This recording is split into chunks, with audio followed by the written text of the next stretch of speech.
Kontiorannan varuskunnan jääkärikomppanian 3. joukkue on maastoutunut taisteluharjoituksen merkeissä. Joukkuetta johtaa kersantti Karhu. Nuoresta iästään huolimatta Karhu on kokenut lukuisten morttileirien veteraani.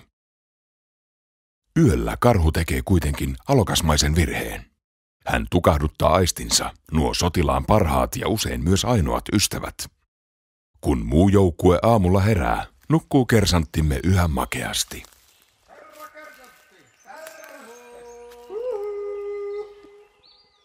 Lopulta joukkue päättelee, että kersantti on suorittanut irtautumistoimenpiteen ja siirtyy uusiin asemiin.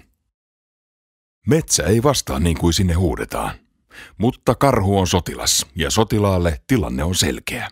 Asemia ei jätetä. Kuluu päivä, kuluu toinen.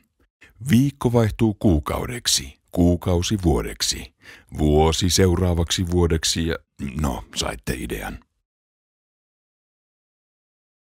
Lopulta Karhun valtaa tuo siviiliväestön hyvin tuntema tunne, epäröinti.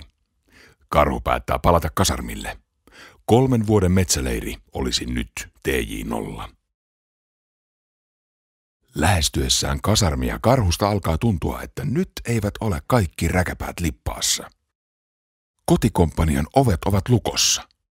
Ei jälkeäkään aseveljistä. Karhu on jo aikeissa asettaa itsensä kohotettuun valmiustilaan, kun hän lopulta löytää avoimen kasarmirakennuksen. Ensimmäinen tiedusteluyritys on suutari. Kersantti päättää jatkaa etenemistä. Karhua ei ole koulutettu perääntymään. Päiväpeitot nähdessään Karhu ymmärtää, että nyt on tosi kyseessä. Kontiorannan varuskunta on vallattu. Ne pirulaiset ovat koukanneet sivusta. Kasarmirakennuksen vuokrannut yrittäjä-siviilihenkilö saapuu paikalle ja huomaa, että viestintäyhteys kersantin ja muun maailman välillä on ilmeisesti ollut jonkin aikaa poikki. Karhu kuuntelee tilannetiedotuksen kallella kypärin.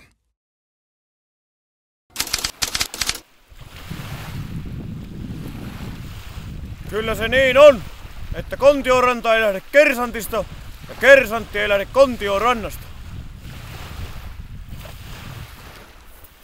Vasteet! Vasteet! Vasteet! 1, 2,